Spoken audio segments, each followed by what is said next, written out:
This is Alex, Emma's, Jenna's, and Jesse's homemade reenactment of Barbarossa. And now, featuring Hitler.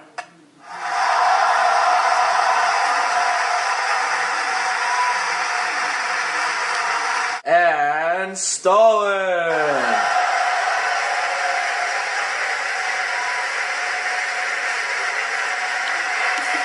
And the German army. And the Red Army. Our story begins with Hitler and Stalin in a room signing the Nazi-Soviet non-aggression pact on August 23, 1939. All appeared to be well between the alliances, but the world knew that this was the start of World War II. You've got a friend in me. You've got a friend in me. Oh no, I know. Just as the world had feared, World War II began when Hitler's German army invaded Poland on September 1, 1939. The drafts of the plan of attack on the Soviet Union by the Germans had already begun in 1940. There were 3 different plans presented to Hitler. One was drawn up by General Marx, Nein, danke. but was rejected by the Führer.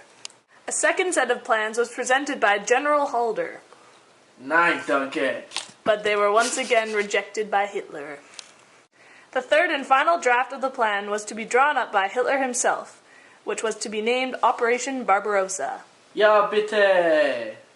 The Germans were convinced they would achieve a lightning victory, just like their earlier successes against Western Europe. Hitler was quoted saying, "We only have time to kick in the door, and the whole rotten structure will come crashing down."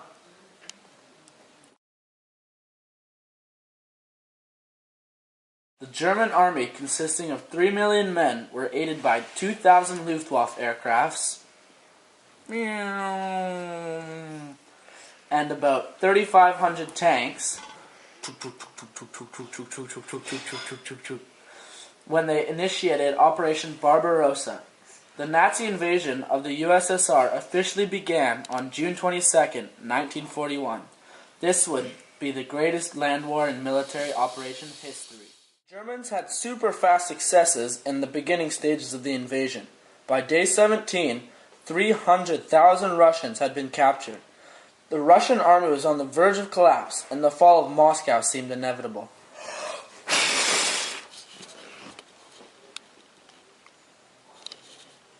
However, the German advance was so fast that their army supply and communication lines fell far behind, leaving the Germans waiting while their Russian winter was fast approaching, and they were far from reaching their desired positions.